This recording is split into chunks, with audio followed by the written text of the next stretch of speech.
नमस्कार, good afternoon. आज jacket electrical insight में आपको अनदर वीडियो में आप लोग को स्वागत है। आज हम कुछ चीज को हम लर्निंग करेंगे, वो ये है इलेक्ट्रिकल का जो OLTC का बारे में हम जानेंगे। जो पावर ट्रांसफार्मर में जो हम OLTC यूज करते हैं, वो OLTC का काम क्या है, वो OLTC क्यों यूज करते हैं और वो OLTC का मेन पार्ट क्या है उसका बारे में जानेंगे। और ट्रांसफार्मर का जो पार्ट के बारे में जानेंगे और ट्रांसफार्मर का पार्ट का वार के बारे में हम अनदर वीडियो में कभी डिस्कशन करेंगे। अभी ओवरऑल सब ट्रांसफार्मर का पार्ट जानेंगे और OLTC का ऊपर ज्यादा फोकस करेंगे। देखिए, जो ट्रांसफार्मर होते हैं, ट्रांसफार्मर का डेफिनेशन अगर कोई पूछेगा तो फिर आपको एक ही चीज बोलना है, ट्रांसफार्मर ऐसा एक डिवाइस होता है जो कि मतलब फ्रीक्वेंसी चेंज किए बिना वोल्टेज को अप से डाउन करता है, डाउन से अप करता है, मतलब स्टेप अप स्टेप डाउन करता है। ट्रांसफार्मर का पार्ट, ये जो रेड मार्क आप देख रहे हो, ये आर फेस का बूसिंग है और ये जो है वाई फेस का बूसिंग है, ये जो है बी फेस का बूसिंग है। इसको HV बूसिंग कहते हैं। सेम सिमिलर एक साइड LV बूसिंग भी रहता है। तो मेन चीज कंजर्वेटर टैंक बोलते हैं इसको। और ये जो आपका जो लगा है, इसको बुकज रिले बोलते हैं। बुकज रिले का क्या काम है, कंजर्वेटर रिले का क्या काम है, HV बूसिंग का क्या काम है, वो अनदर टॉपिक में कभी डिस्कशन करेंगे। और ट्रांसफार्मर में हम कूलिंग फैन लगाते हैं। जनरल से ट्रांसफार्मर देखिए 2-3 चीज होता है। ONFC होता है, ऑयल नेचुरल, ऑयल फोर्स होता है। ऑयल फोर्स और ऑयल नेचुरल भी होता है।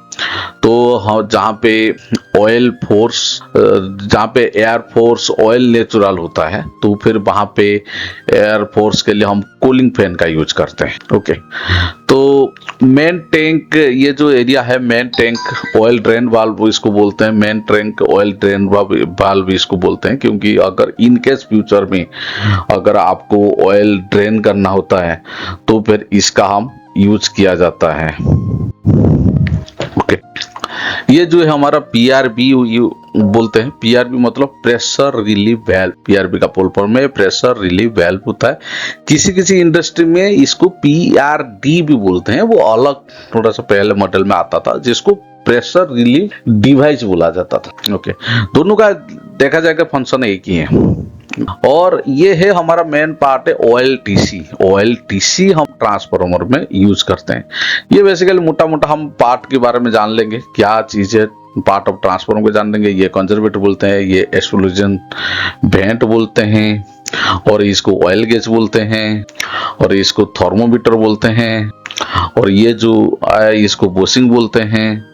ये ट्रांसफार्मर का मेन टैंक होता है। और आपका ये जो लगा हुआ है, इसको ब्रीदर बोलते हैं। और यहाँ पे जो कंजर्वेट टैंक को, जो मेन टैंक से कंजर्वेट टैंक के पास जो एक लगा होता है, वहाँ पे बुकोस रिले बोलते हैं। और रेडिएटर ही बोलते हैं, ये है रेडिएटर बोलते हैं, जिससे हमारा एयर सर्कुलेशन के जरिए से हमारा ऑयल को कूलिंग करने में यूज होता है।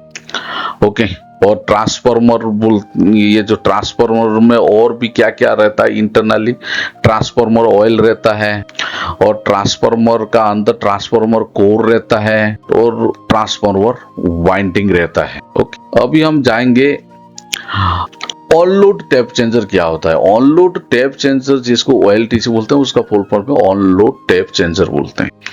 ऑन लोड टैप चेंजर हम इसीलिए हम डिवाइस, मतलब इसीलिए हम पावर ट्रांसफार्मर में लगाते हैं। ग्रिड की तरफ से, जो ग्रिड की तरफ से कभी कभार क्या होता है ना, वोल्टेज ऑन बैलेंस हो जाता है, कभी कभार डाउन होता है, कभी कभार ऑफ होता है।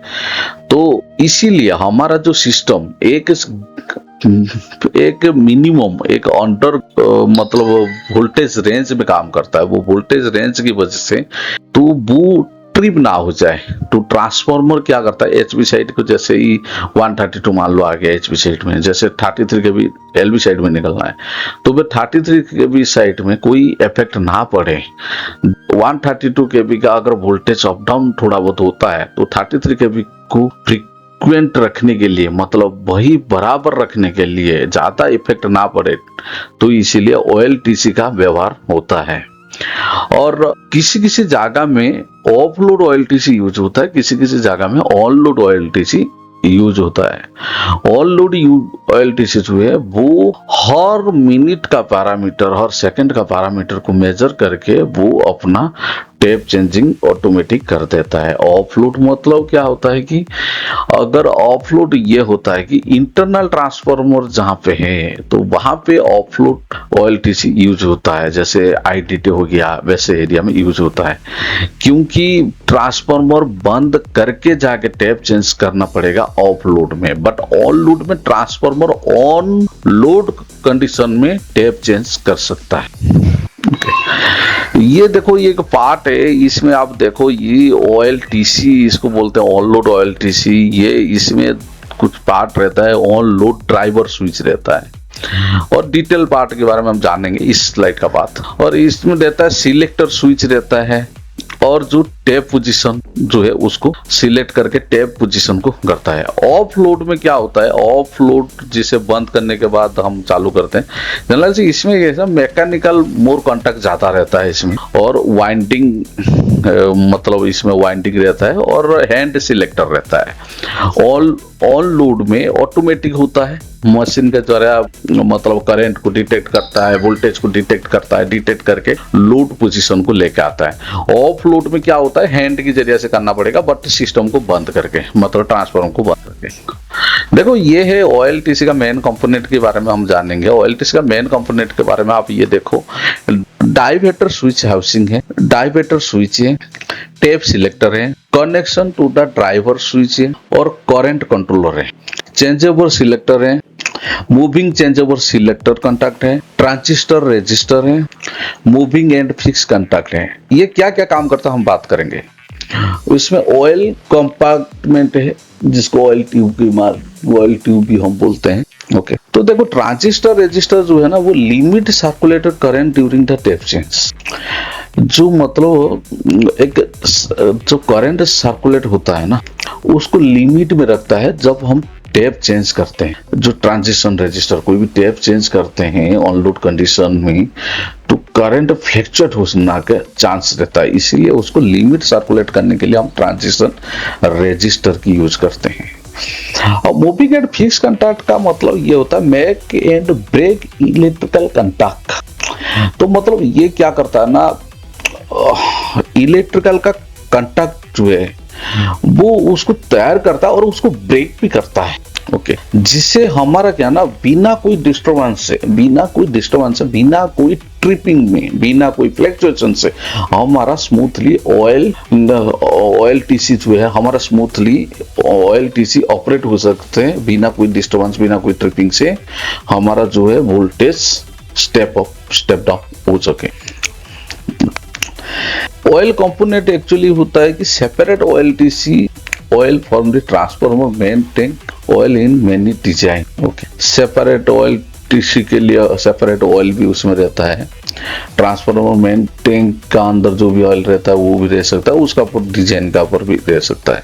ओके, डाइवर्टर स्विच जो होता है कि ये कुछ नहीं है, ये वही लोड को ट्रांसफर करता है अदर टैब में। जैसे आपका 9 नंबर टैब है, 10 नंबर को करना है, तो फिर ये वही काम करता है, टैब चेंजिंग में हेल्प करता है, अदर को लोड को ट्रांसफर करता है। ओके, टैब सिलेक्टर होता है कि ये जो टैब सिलेक्टर ये सिलेक्ट करता है स्विचिंग जो करंट है, स्विचिंग करंट को ये next select next tab without carrying the switching current. मतलब जो एक टैब से दूसरा टैब को जो स्विचिंग होता है, तो उसमें करंट को ये कैरी नहीं करता है, स्मूथली टैब चेंज कर देता है। जैसे स्पार्किंग होने का चांस ये बंद कर देता है, इसको टैब सिलेक्टर किया जाता है। ओके, अभी वही OLTC के बारे में तो मैं बोला था, वही सेम चीज है। तो इसमें बेसिक और वर्क प्रिंसिपल का हम देख लेंगे, लास्ट स्लाइड है,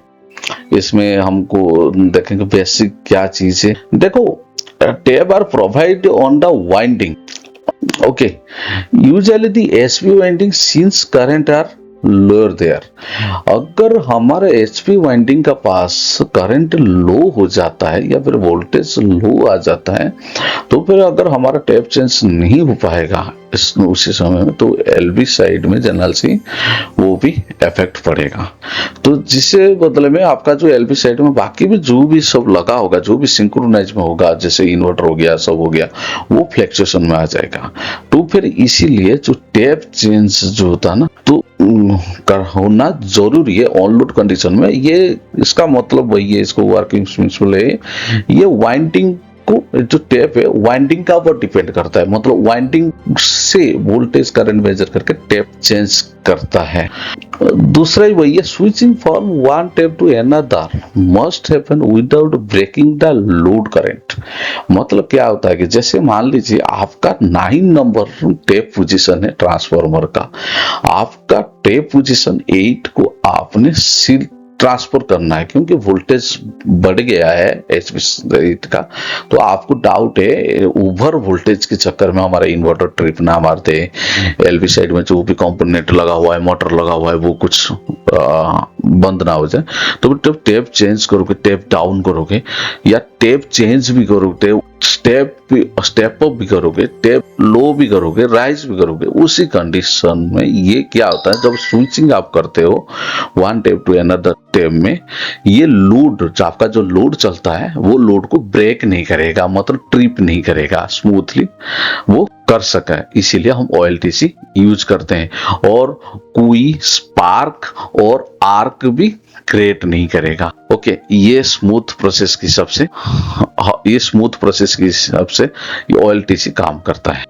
और एक ये होता है टू अचीव दिस ये ट्रांजिशन इम्पीडेंस, मतलब कहने का मतलब वही है। तो आउटगोइंग एंड इनकमिंग टैप जो है मोमेंटरी और लिमिटिंग जो सर्कुलेटिंग करंट होता है ना, वो स्मूथली चेंजेबल हो जाता है, मतलब ज्यादा जो करंट होता है उसको ब्रेक कर देता है, मिनिमम करंट के साथ चेंज हो जाता है। जैसे मैं प्रीवियस स्लाइड में आपको दिखाया था कि तो टैप सिलेक्टर क्या करता है ना, करंट को एक स्टेप से दूसरा टैप को कैरी नहीं कराता है। तो अगर बाई चांस कुछ कैरी भी होता है, बट ये क्या ना, ये एक्चुअली वर्किंग प्रिंसिपल ये कैरी नहीं करता है। तो मेरे कहने का मतलब वही आर्क नहीं होगा, तो करंट सर्कुलेटिंग नहीं होगा, करंट का फ्लक्चुएशन भी नहीं रहेगा। ओके, तो OLTC का बेसिक काम यही होता है। लेकिन हाँ, एक चीज है, OLTC का ओवरऑलिंग आपको एवरी 3 साल में एक बार करना जरूरी है। ऑल लोड टैप चेंजर की बात कर रहा हूं, क्योंकि ऑल लोड जो टैप चेंजिंग होता है, ऑल लोड जो टैप चेंजिंग होता है, ये एक्चुअली क्या होता है ना, जैसे सोलर प्लांट में बहुत ज्यादा ऑपरेट में आ जाता है। क्यों ऑपरेट में आता है सोलर प्लांट में? क्योंकि जैसे क्लाउड फ्लक्चुएशन हो गया, लोड ऑन बैलेंस हो गया सोलर में, तो OLTC का काम बहुत ज्यादा बढ़ जाता है। तो उसका OLTC का ऊपर काउंटर लिखा रहता है, OLTC का ऊपर काउंटर लिखा रहता है। वो काउंटर के हिसाब से आपका जो प्रेजेंट काउंटर कितना चल रहा है, वो काउंटर कितना है, OLTC एक लिखा होगा, लेट एग्जांपल्स लिखा होगा 50,000 RPM के हिसाब से, RPM ये टोटल काम करेगा, उसका बाद सर्विसिंग करना जरूरी है। ठीक उसी तरह से आपको ट्रैक करना पड़ता है कि कितना कितना काउंटर आपको हो गया है। जैसे 3 साल 4 साल में वो काउंटर पूरा हो जाता है, OLTC को ओवरऑलिंग करना बहुत जरूरी है। लेकिन ध्यान रहे, ओवरऑलिंग सिर्फ वही ऑथराइज वेंडर से करिएगा जो इसको कर सके, क्योंकि बहुत सारा प्लांट में मैं खुद भी एक्सपीरियंस में देखा हूँ, ओवरऑलिंग तो कर देते हैं लेकिन बाद में प्रॉब्लम आता है। लेकिन जिस कंपनी का है, जिस कंपनी का OLTC है, उसी कंपनी का मैन्युफैक्चरर से या उसका ऑथराइज वेंडर से करना बेटर रहेगा OLTC। आज का वीडियो कैसा लगा कमेंट सेक्शन करके जरूर बताइएगा। फिर मिलते हैं अगले वीडियो में। जय हिंद, जय भारत।